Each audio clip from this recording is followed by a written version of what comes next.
this person. All right, are we ready? I believe so. Okay. And music in 5.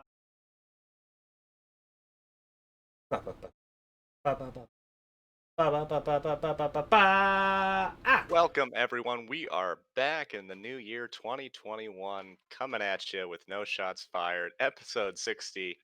Boy, so fast the 60 episodes. That's going to be some Our sort of regularly record, right? scheduled episode, yeah. Our regularly scheduled weekly episode in which we will unveil the game of 2020, the game of the year spectacular.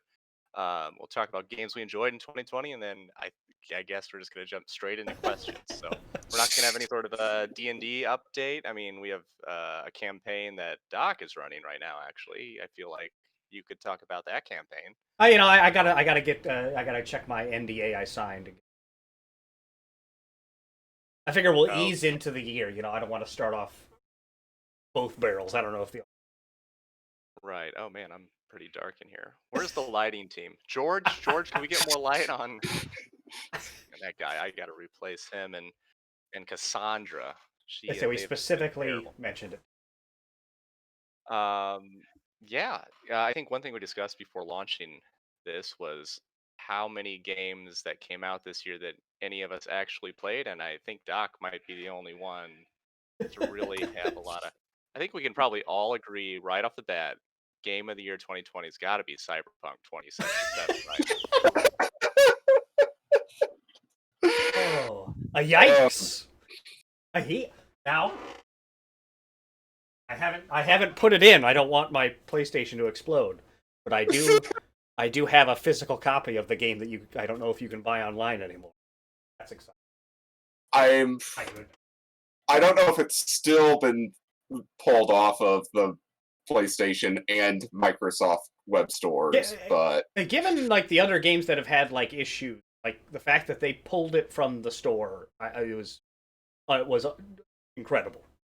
Yeah, that's amazing, right? I mean, yeah, it sounds like the reason is because CD Projekt Red was very vague in their wording of what was a valid reason. Oh, the refund. Yeah, I think you're right. So, because Microsoft and PlayStation didn't want to be on the line for a bunch of, we bought a $60 game and we're returning a $60 game, they understandably just took it off the store entirely until the damn thing is fixed. Well, yeah, because I think CD, like their statement was just like, well, just talk to them about it. See if you can get a refund. Like, oh, okay. Yeah. Not encouraging. There's a streaming group I really like listening to. They do a weekly little video game update of about 10 minutes long. Okay. And the way they phrased it is, the last time a game was unplayable enough to be taken off of the PlayStation Store was Afro Samurai 2. Oh, man. And I looked that game up one night. Besides having 1s and 2s for its ratings across the board, on its Wikipedia page, if you click on the gameplay section, it just says, there is nothing in this section. Well, and whoever developed Afro Samurai 2 and CD Projekt Red, I'm sure very similar circumstances. Budgets and man-hours put in. Or went out for the little guys, right? Probably also the same amount of, like, excitement behind each one, I'm sure there was equal amounts of letdown. Oh, you couldn't get away from the podcast talking about AS2. Well, in the same 7-year development time frame. Yeah, I think the No Shots Fired hot mess of the year has already been decided. Woo! That might be the hot mess of the entire last decade. That one came in hot. Very fitting for the kind of year that 2020 was. Yeah. We should jump into the kinds of games that you actually played and liked from 2020. Which is who wants to lead us off? I say it, and more or either we went back to, or just anything we played last year that stuck out that we want to talk about. So I've been replaying some Super Nintendo classics. Super Mario World, Yoshi's Island, Mega Man X1 through 3. Nice. Yoshi's Island I played on the Super Nintendo console thing on the Switch, and deliberately 100%ed every stage in the game, including the bonus stages. Oh man, and that's that a while. And that game's hard too, because it's hard to do that because it counts like red coins, which are look like regular coins till you get them. Is that right? Yeah, they're the nice thing about the Super Nintendo console on there is that you can absolutely abuse save states to your heart's content. You're right. Yeah. Which I pretty much had to do for some of the bonus stages because they're just deliberately intended to be as hard as possible. Yeah. And does the Super Nintendo has the rewind, so you can actually go back 5 seconds or something? I don't know about the rewind, but you can put a save state on. You can have 5 different save states going at once, and put one on the last point where you were performing well, and so that was mostly used during the bonus stages, and for me to do some of the mini games and figure out how many extra lives you can get in that game. It caps out at 999. Oh wow! Okay, so some good tips coming out already. That's a lot of We plan to release the Yoshi's Island play guide sometime in 2025, I think. An official No Shots Fired 60-part YouTube series.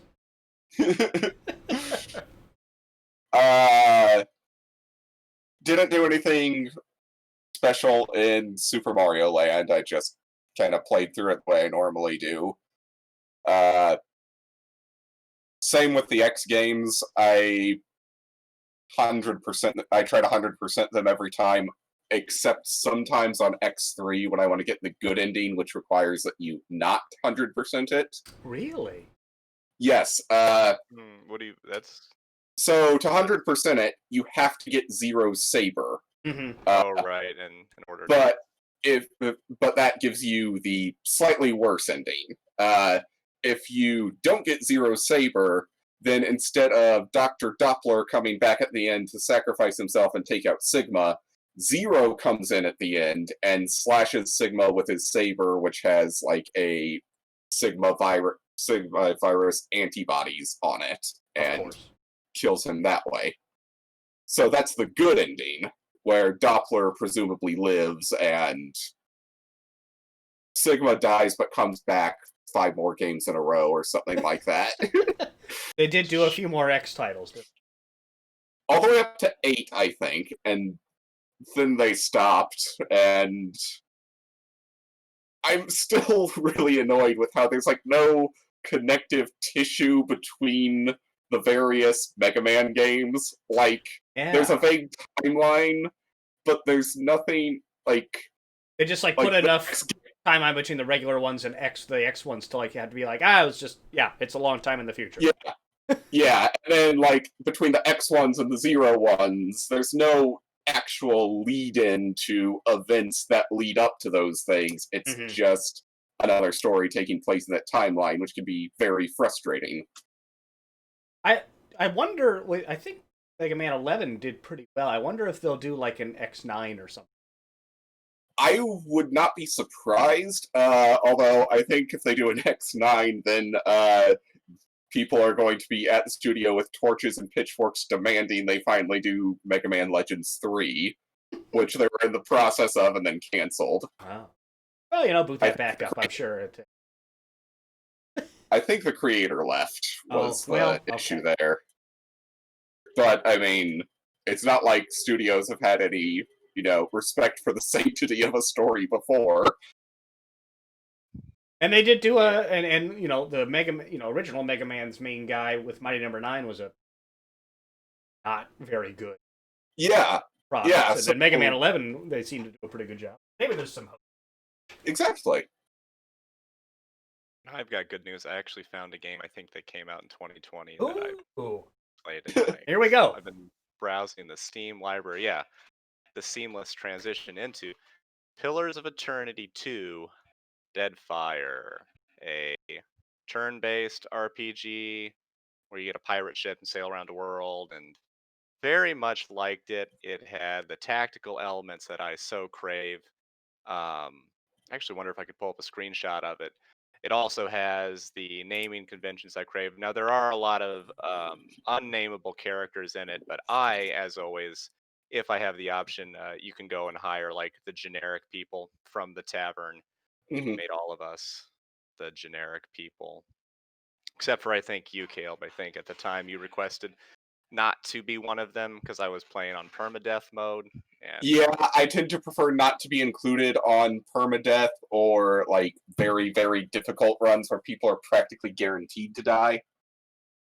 um, but yeah. So Pillars of Eternity 2, Deadfire, fantastic game. And then I also I don't well yeah I modded it a little bit with my programming skills, and while Doc is talking about one of his preferred games from 2020, I'm going to see if I can share my screen and show you exactly what I'm talking about because I'm very proud of what I did in that. So I'm going to launch that and show you the mod I wrote, which I think is going to take off any time now. Okay. All right, got it. Uh, I have kind of a funny one in that Okay. the collection of games released, but the games within them did not. Okay. The Super Mario All Stars Okay. came out, and it had Mario 64, Sunshine, and Galaxy. I completed both Galaxy and 64.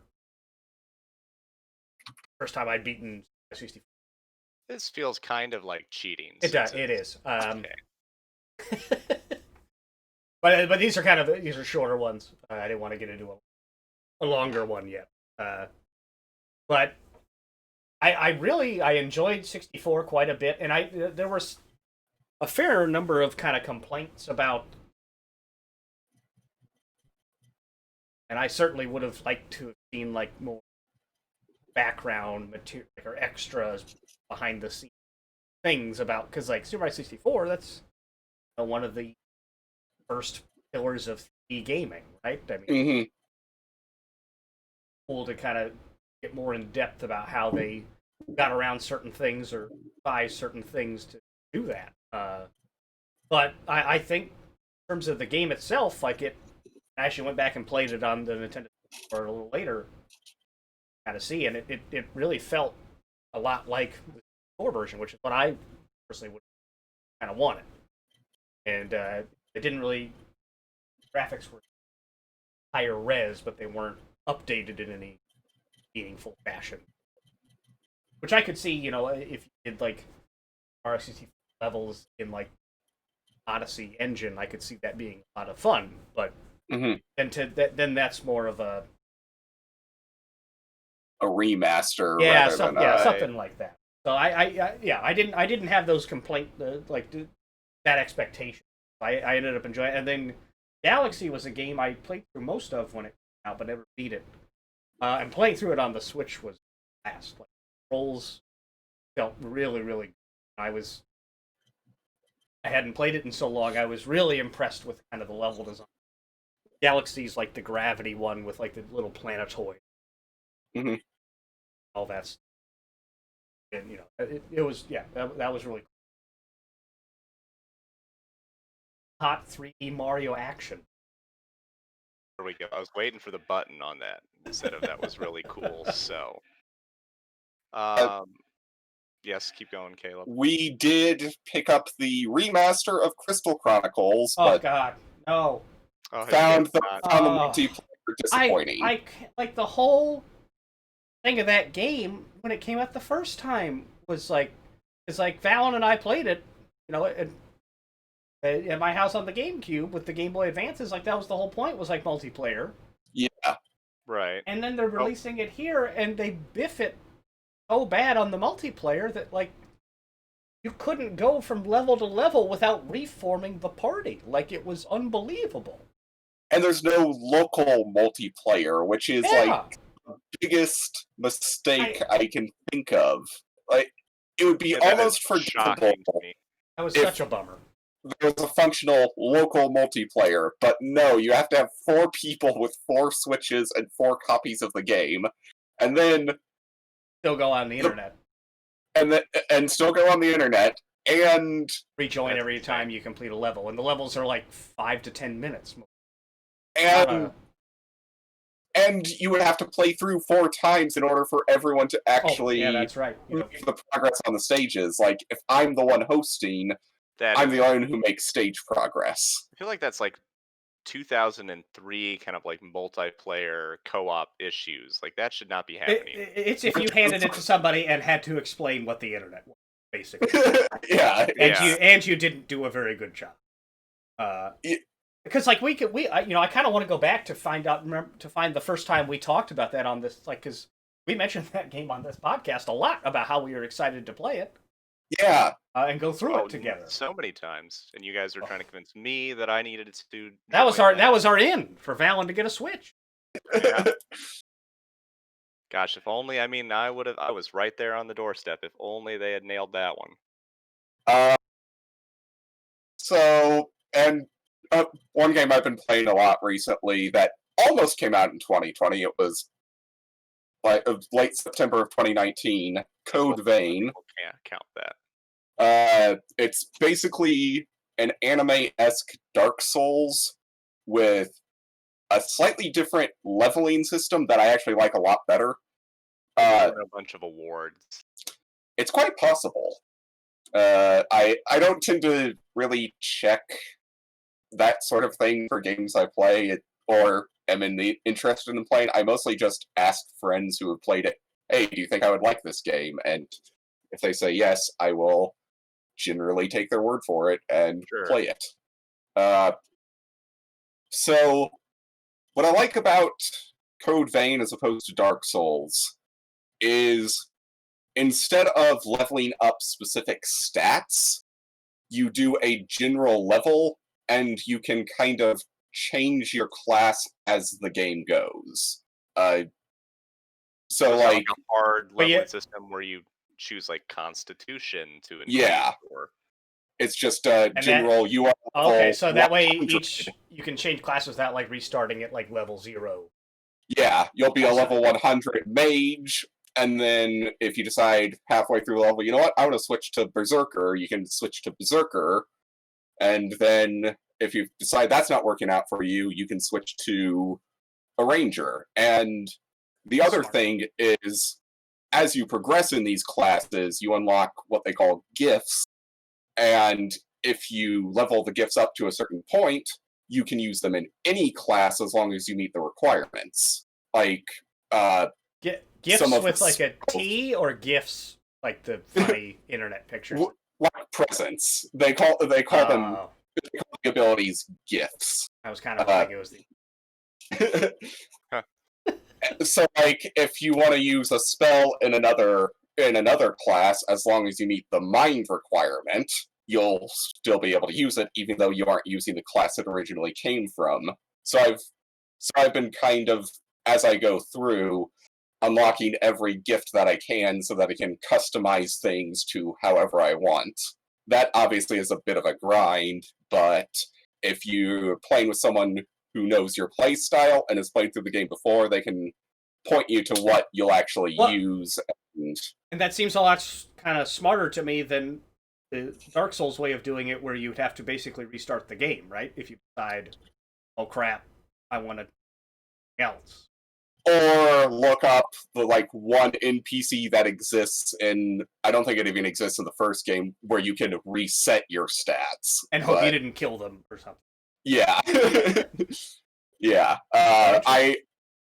So I think, in that way, I think it has a little bit more flexibility with its system than Dark Souls does. It's definitely an easier game than Dark Souls. I have not encountered the thing I did in Dark Souls 3, where there was a secret boss who was a dragon, who I spent 2 hours trying to fight, and then was just like, nope, you know what? I'm not making any progress here. I'm done. I'm never beating this boss. Leave him in his little cave and move on. I think that was the only boss in that game I didn't beat, and I am fine with that.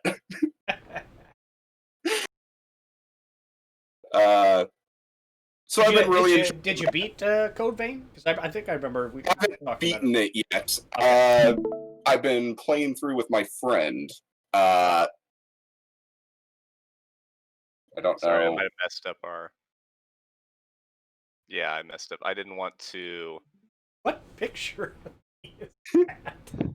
I didn't have a lot of. I remember whenever I did this, I didn't have a lot of picture options for you, so I think I had to use from Facebook. So it's not a. Yeah, I mean, yeah, I didn't have a great picture for any of us. I mean, you got J Money there and T Raptor. T Raptor looked fine, but they're all old Facebook pictures. I guess that kind of shows frames.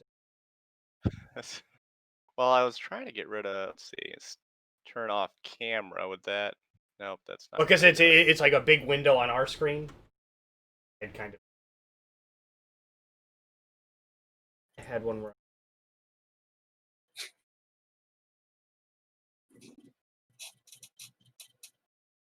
I want to do.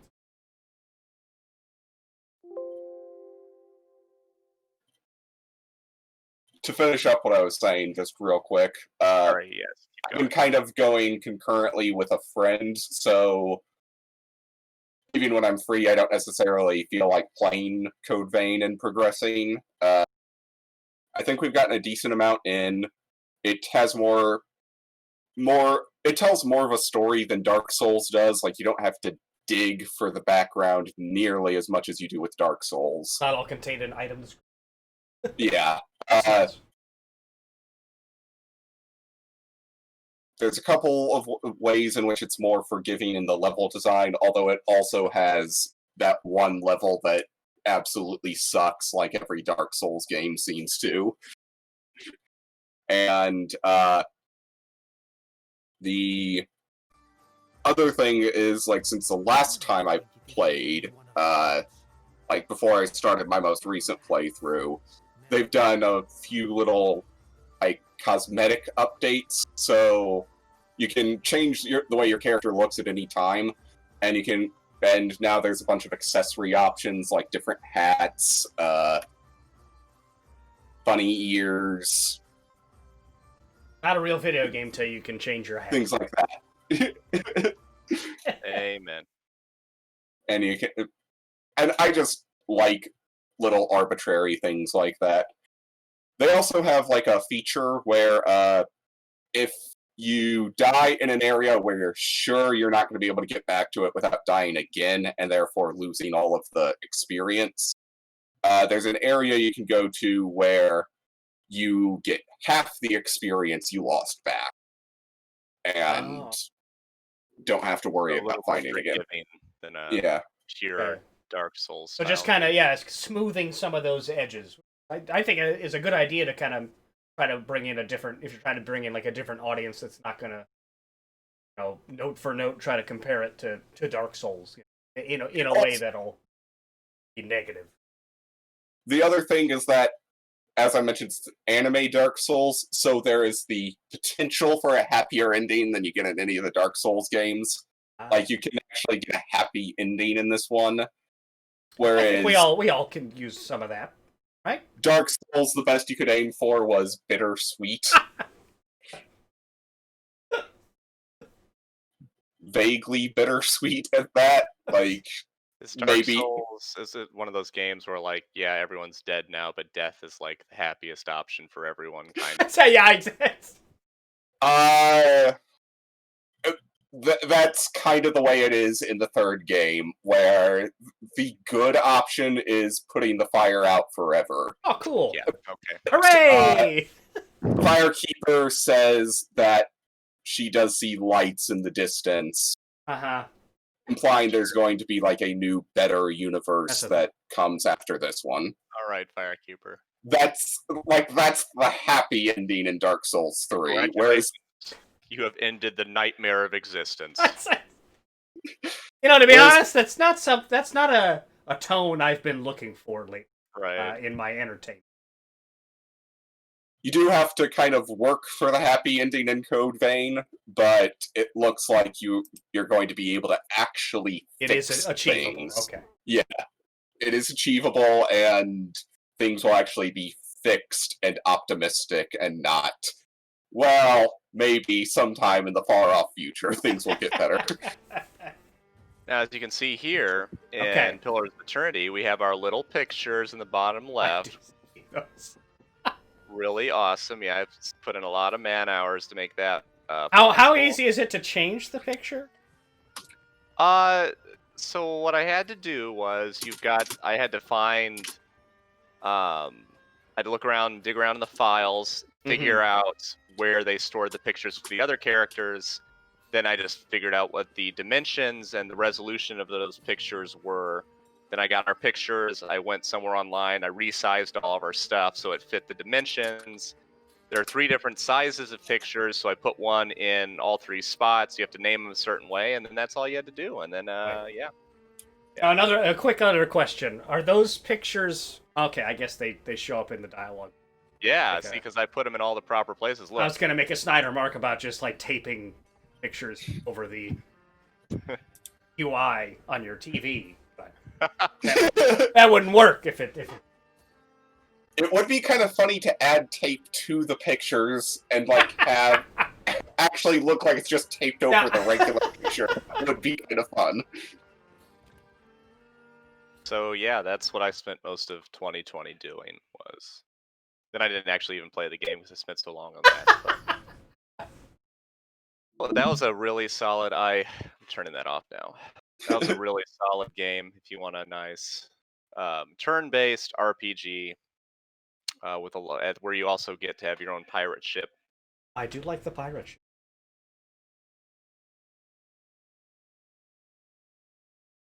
All right, I do have a few real last 2020 video. Hit us. I guess the first one that I probably don't need to talk too much about. I think we actually talked about it at the start back regularly, which was Animal Crossing. Put a lot of hours into it. I put over 200. Well, it won Game of the Year, so I'm not entirely surprised. Oh yeah. Well, yeah. I guess I'm sure it won from a good number. I mean, the game, Animal Crossing. If you've played, and I played the 3DS Animal Crossing was back in. Enjoyed that quite a bit. This one was, similar. Like the changes made were kind of were not drastic, but they were enough that like the amount I played of the 3DS one, I noticed kind of some of the quality of life and some of the changes. A lot more terraforming and changing the layout of your town on the island. But it's just I don't know, just very wholesome game, I guess. Lame word I can come up with to describe it, because you run around and the music's all relaxing. Raccoon who owns everything. Yeah, and he's not pushy about it. So. Mr. Which is all we can. I think the best we can. Tompkins. Yeah, Tom Nook. I paid him off in full. He's off my back. That capitalist bastard. But going around like catching bugs, catching fish on the beach. Who's your best friend on the island? That's the funny thing. I didn't really care too much about the other. Wow. So like I arranged their houses in a nice thing and put nice stuff around there, but I wouldn't they weren't. I'd go around and talk to them sometimes to try to get recipes from them, but I was very here's my boy right here. Mostly because I kept getting villagers that just wanted to work out all the time. And work out all the time. Yeah, they were like really wanted to get buff. They kept talking about their lats, how many runs around the island they've done. And like, you know what? I've been, early part of quarantine, I was not interested in physical activity. Yeah. So that didn't resonate with me as such. I have not. I have not turned it on in a few months. My last thing I was trying to do, my last, reasonable color of flower, I was trying to get the blue rose. I think I had everything else.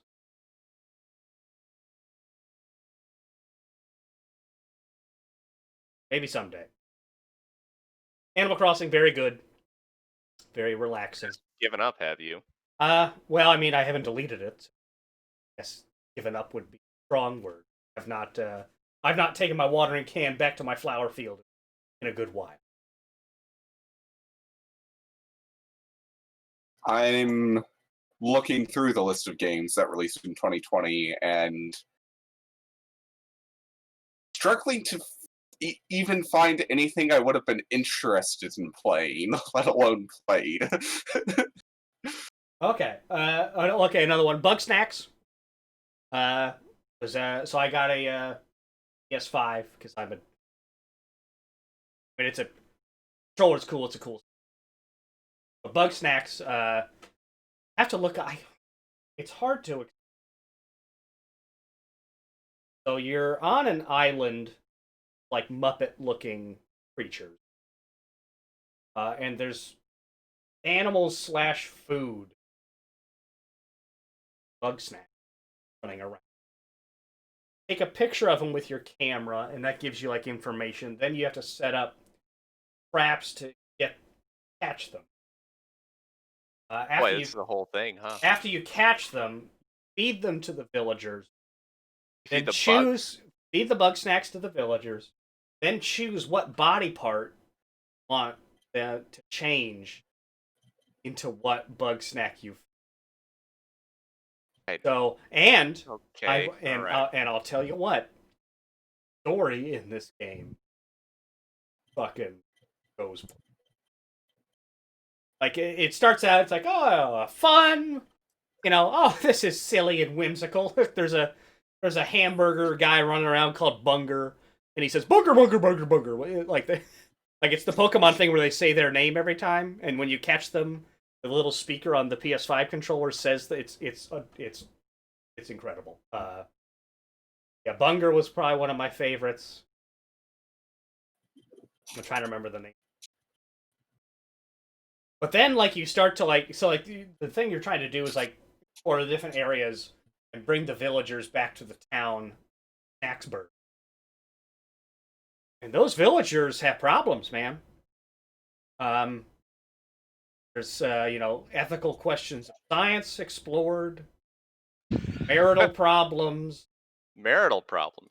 It's like, yeah, and then, like, the ending just goes off the fucking rails. Like, I don't want to try to describe it. Like, I didn't realize there was an ending to the game. Oh yeah, no, yeah, I beat it. And it's because so the start of the game you're like a reporter, and Lisbert, the names in the game. This explorer sends you like a video that says, "Hey, come out to this island and check out the bug snacks," and your editor's like, "Yeah, you can't do that." And so you work for a newspaper? Yes, you do. What's the editor's name? J. Jonah Jameson. Oh, it's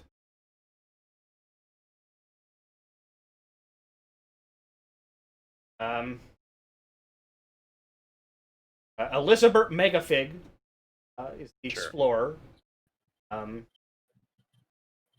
Got mayor of the towns, Filbo. Beffica Bilbo is the town gossip.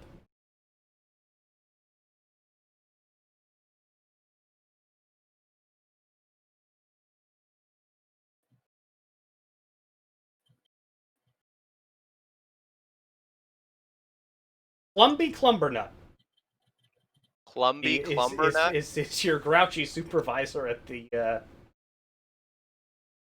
paper. Well, I mean, he's in the newspaper business, I'm sure. Um, yeah, yeah. It was a game. It was a game. It was one of those games. Like it's not super long, but it's one where I kind of started a session, and I kind of got to the point where I was like, I can. But then it took its turn, and I was like, well, I gotta keep going. So I beat it at like 2:15 in the morning or something. I was just like, what? Huh?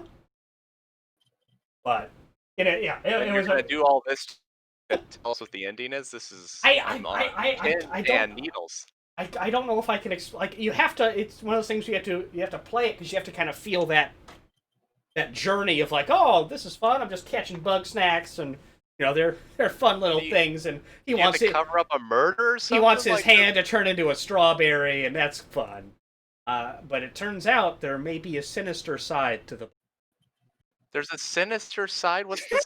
They were formerly humans, and No, you're but one of the scientists tries to figure out if you can if you eat so many bug snacks that every part of your body turns into a bug snack.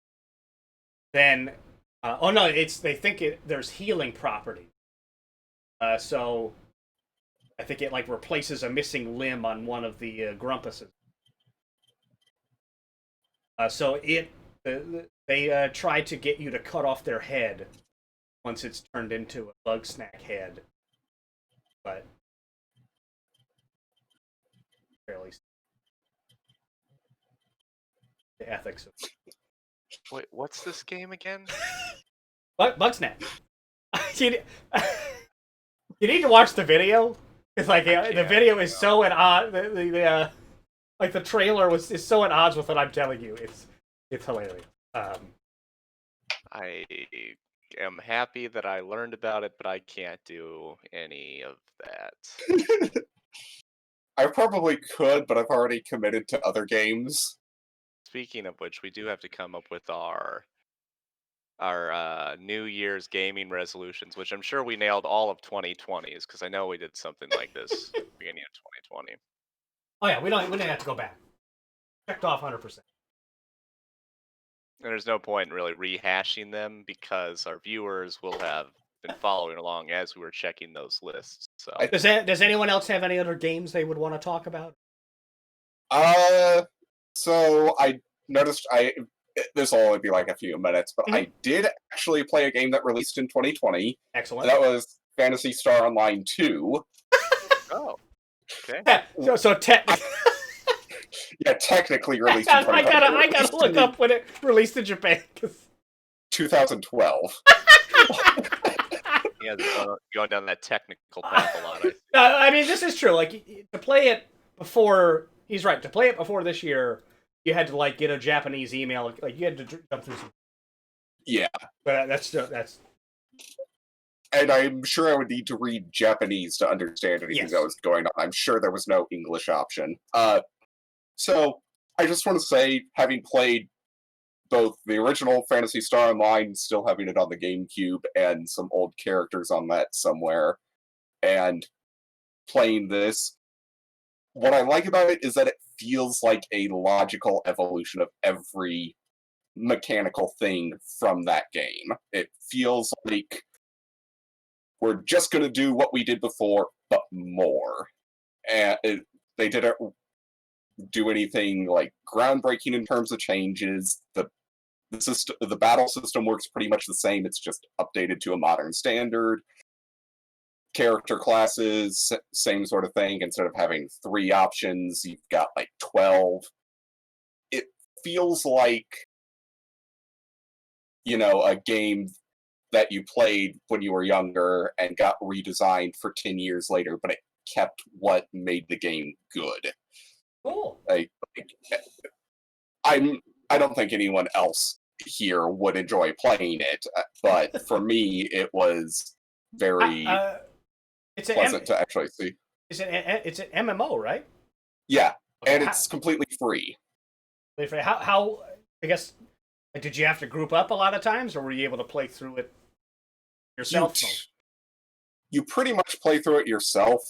There's the option of grouping up, and there's also just areas where there will be other players, but it doesn't really interfere with anything you're doing too much. Mm-hmm.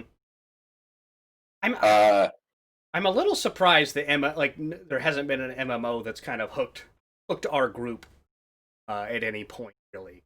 I think it's just that the three of us have such different desires. Like it's going to be very hard to find an MMO that could be, and like three of us. yeah, World of Warcraft never enticed me much, and I tried Final Fantasy 14 for a little while, and that was okay, but it just wasn't something I was willing to stick with long term.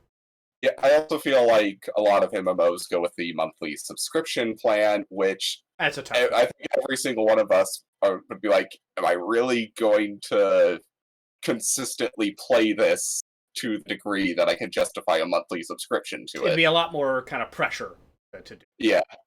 Like for, 4 months of Final Fantasy 14, I can go buy Fire Emblem Three Houses new. That's the sort of thing I look at when I consider. Yeah.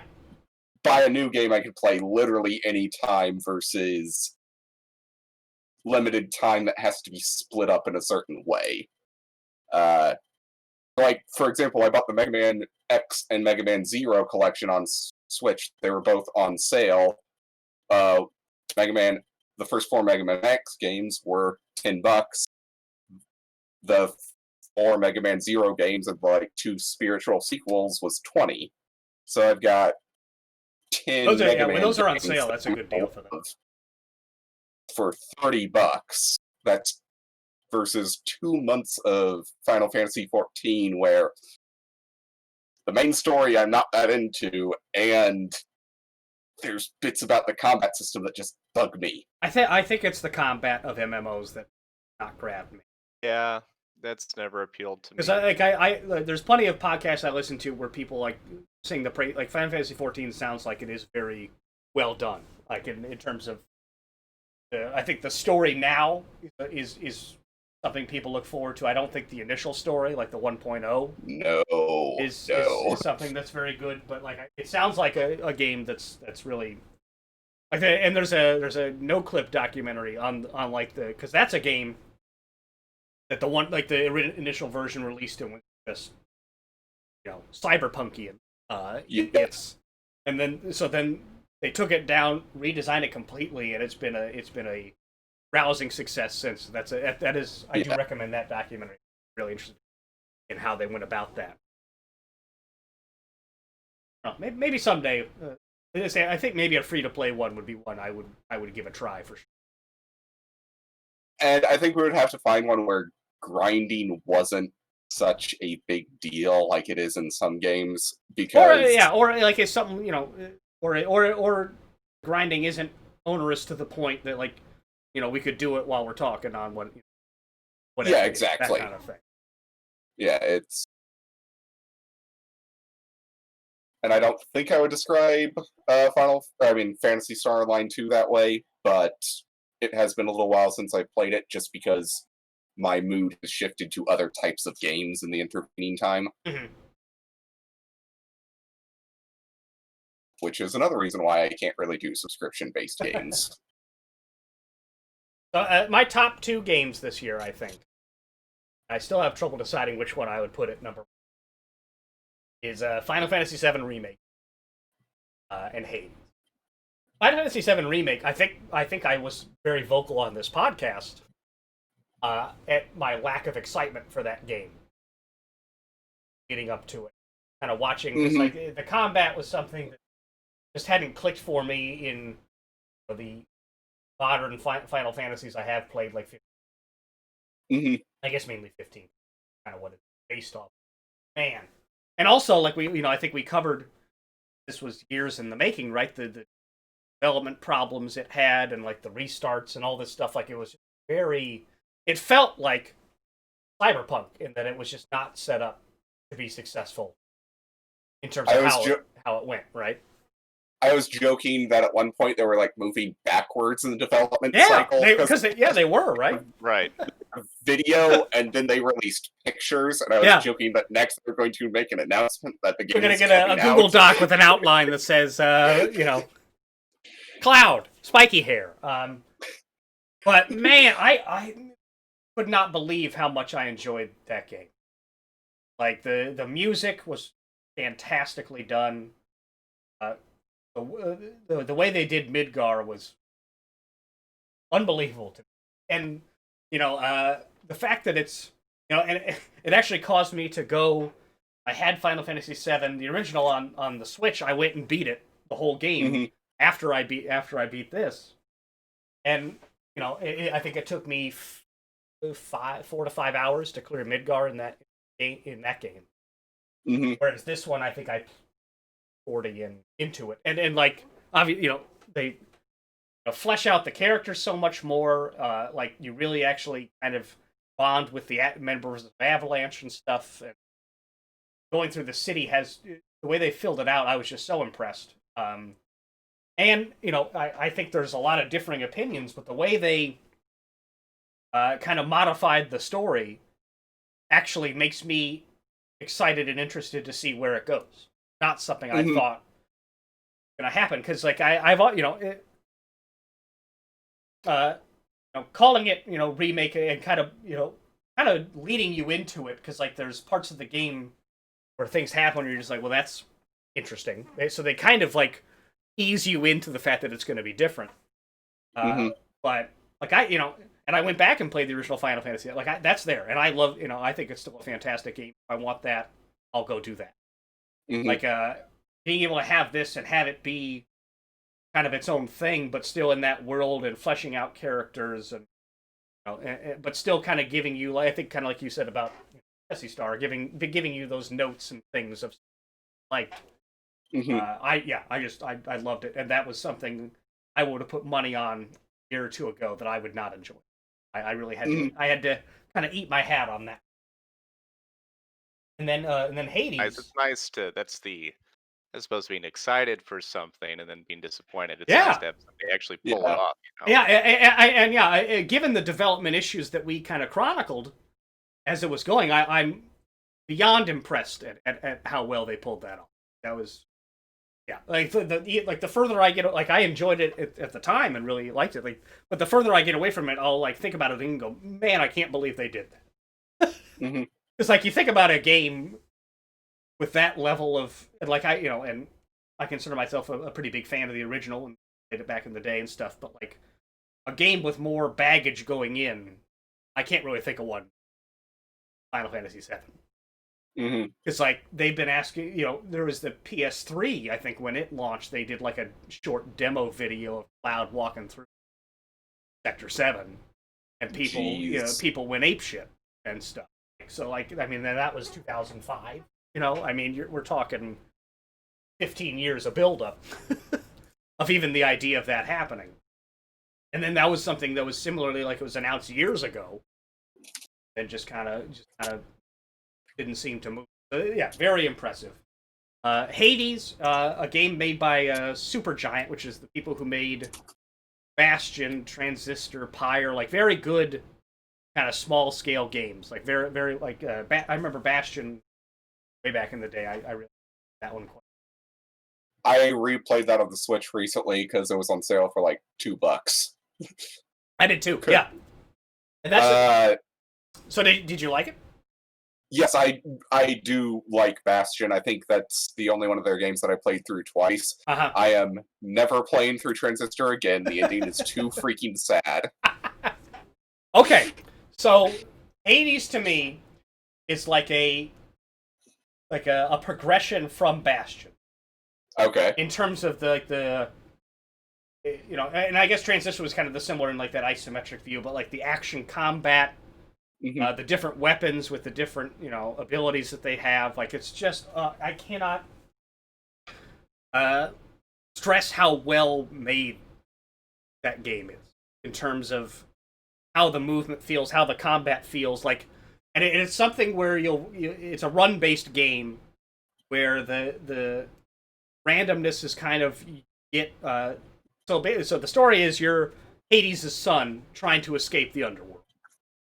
Sure, So sure, as one does. yeah. So you're going through, you die, you get sent back to the House of Hades, and you get currencies to unlock different things that you know are upgrades of a sort. So you, like, there's no run that it's not like Spelunky where like the only thing you're gaining is knowledge. You're actually gaining stuff that'll help you on So more like subsequent Rogue runs. Legacy. Yes, exactly. And you run into all like Achilles is your buddy who's training you on the weapons. Like you're fighting the Hydra in Asphodel, and you fight Asterius and Theseus in one of the realms, and it's just the characters are great. And so like the gods of Olympus are sending you, they're called boons. They're sending you different things each time you go through to kind of help you. They give their different abilities and different upgrades to different attacks and stuff. And they've got little quips and things each time you get one of their boons. Very well done. Like the voice acting is. The music, yeah, just everything about it. I couldn't believe how much I enjoyed it, and it was something where making it through was a very rewarding experience because you'd beat your head against this certain boss or this certain part of the game, but getting back to it, you'd get better at other certain parts, and then you'd get this. Got this build where it got to the point where I beat it. I think like 9 times in a row or something like that, Oh, and so rewarding progression. Yeah, and like skill feedback loop. Yeah, and then once you beat it for like a certain number of times, you unlock this thing to tailor the difficulty. You can make like the end bosses harder. You can add enemies to each room, and the rooms are kind of randomly generated and stuff. Like it's a fantastic action game, and something I think both of you probably would enjoy quite a bit. And just the only thing for me is I don't know that I enjoy that combat style so much, but which I didn't know if because I liked Bastion like an okay amount, but it's not something I went back and played much. Like like Caleb said, like I got it on Switch for like $2 after, and that was the second time I played through it since it came out 12 years ago. And that also kind of like it's not a game that I had a game type that I had played much of until now.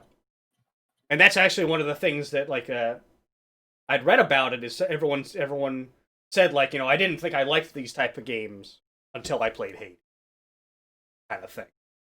Yeah. I'd be curious to see what you and Junkblade thought, given that Junkblade enjoyed Rogue Legacy quite a bit, and at least in that run based aspect of it, it's kind of similar in that regard. Yeah, I think I have a file on Rogue Legacy that is almost 100% upgraded because I was just going crazy in it for a while, and it's at the point where I only have like completely irrelevant stuff left to upgrade. Yeah, I guess those two games were complete surprises to me in one way or another. One, I hadn't really heard of it, better I thought it would be. Definitely was.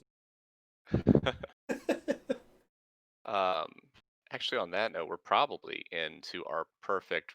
We got like 5 minutes to wrap up. Yep. So to recap, I guess I mentioned one game. Pillars of Eternity 2. Deadfire takes my top spot.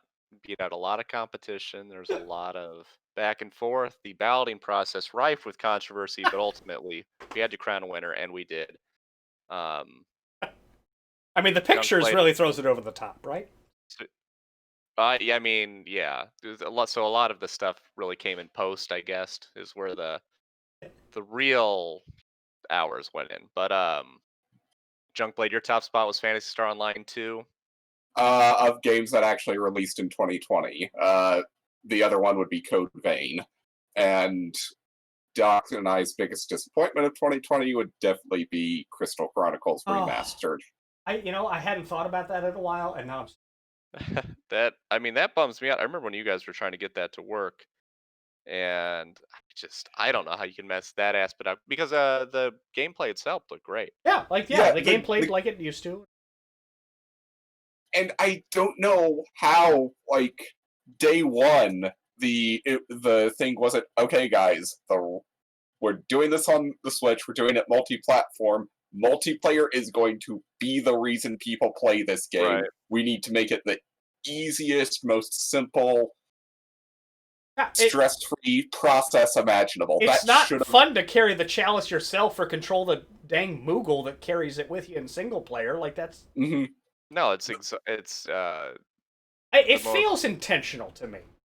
It almost The feels like Moogle- it's harder to do what they did than to just keep you in the party and let you play through the.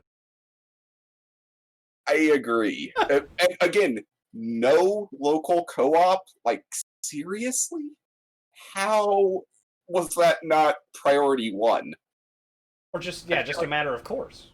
I feel like that is a they have completely ignored the demographic who originally played that game, which you have to think is going to comprise most customer base for. I mean, if you're Yeah, there are not going to be a lot of people getting into it for the first time. I mean, yeah, obviously some people, but I don't know. I don't know how you. That's just a huge swing and a miss. Sounds like to me. this is kind of a more minor thing, but it's still something that kind of bugs me. Is that like you've got uh, optional skins you can get through the game to look like characters, or you can download from the store for a couple of bucks, but it only works in dungeons. Your character looks like their default form when you're in the town or in a cutscene, which kind of What? defeats the point of having them look like a different character. What? Yeah, it only works in the Oh, dungeons. okay, I don't want to. All right, we had some. I don't want to talk about that. Okay. Uh, so my gaming resolution for 2021 is to beat every Mega Man Zero game again. I don't know if I've beaten Zero 2 at all. I have beaten the first one, 3, and 4. Okay. And then I want to play. I also want to at least get into the spiritual sequels, ZX and ZX Advent. But I want to get through the Zero series first for, like continuity reasons. Kind of remind myself of, hey, this is what happened here and this is what happens here. My resolution might be a little controversial, but I would like to, if possible, and this is more of because it ties into the broader state of the world, but I'd like to game a little less in 2021 because that probably means there's more things to do out in actual life. So I don't think I'm committing to too much with what I mentioned there. Well, Like, I don't no, know not if at all, I don't not know at if I'd all. aim that I high, was Alan. That's a high. I had a great gaming year last year. I had a lot of but I would if I'm playing as much as I did last year, that probably it means bad things for the rest of yeah. the world. So that's my that's my gaming resolution for 2021. I think mine is to try to do a few more single player. I've got a lot of games I'd like to play, at least play, if not beat. Like to do. And then also I want to do more. Say one thing we didn't talk about, and we should have. We actually did a fair amount of it. Is randomizer. I'd like to back to the rank. I enjoyed. Okay. Oh yeah, did you guys actually ever beat one? Gunblade beat quite a few. We beat one What or about two. together? We beat at least one. We beat at least one, I think two. And I figured out how to manipulate the thing so that we can mostly avoid dungeons that we hate. uh, Especially like the bottom of the well for Doc. I have figured out how to remove that entirely. I hate the ice cavern and would prefer to avoid doing that ever again. And the Gerudo's training grounds, which are just unpleasant The training ground and to the do like repeatedly. the archery games and stuff. I guess I could probably go. I could probably get over like I'd like to get better at those dungeons. But like you're right. Like Gerudo's training ground, I don't care about. And like the horse archery can die in a fire. But no, yeah, I hadn't done any Ocarina of Time randomizer until I thought that quite a bit of fun. And then I think I actually beat Seeds of past random. Just something about those two games with that game type, I think is really. And I'll try to get into Link to the Past randomizer, but I make no promises because the system is just so different from what I'm used to. Because I'm used to the 3D Zelda games. It's true. I think we should give it a try though, because it's definitely something that's a little easier to beat. Like I can beat them in one sitting. Mm-hmm. And I really like I do not know many of the major tricks and all that. Like I can do one of the things, and it's also more doable to me to kind of try to do some of those fun little tricks and stuff. Mm-hmm. Like I don't think I'm ever gonna get a more extended slide in Ocarina, despite how cool it is. I'm not even sure what that is. So you plant a I'm not- bomb, and then you roll into it and shield at exactly the right moment, and then it Oh, sends you yeah, backwards those. really fast. And then you like skate around. You know the world so well you can like skate around. Like people get through the entire Gerudo Desert by doing that Okay. backwards. So like watching that, you're just like, you know what? I love watching it, but that's not. I'm not gonna do that. Yeah, I know the feeling. Like watching a Mega Man X3 speed run by someone who absolutely knows what they're doing and can complete it in like 40 minutes. It's like I can't do the tricks to cut my time down that People much. are really good at Mega Man. Related, a guy on there's a run on AGDQ is happening right now. There's a run today of Mega Man 1 that was one hit KO, and I think he only got hit twice Wow. through the whole game. Wow. It's like, okay, that's I hate to And wrap Mega it up. Man 1 We is are not are easy. over our hour. I think we just I think just we over. call it. Ba ba ba ba ba ba ba ba. Did so well. We've Also, gosh, resolution for all shared three some of us is to podcast more. I think, right? yeah, oh well, yeah, We're sure. gonna shoot for it. I'm shooting for podcasting less. So happy New Year, everybody, and we'll see you on the virtual battlefield. But, Yep. All right, excellent. See you next time. Talk to you guys in the next time.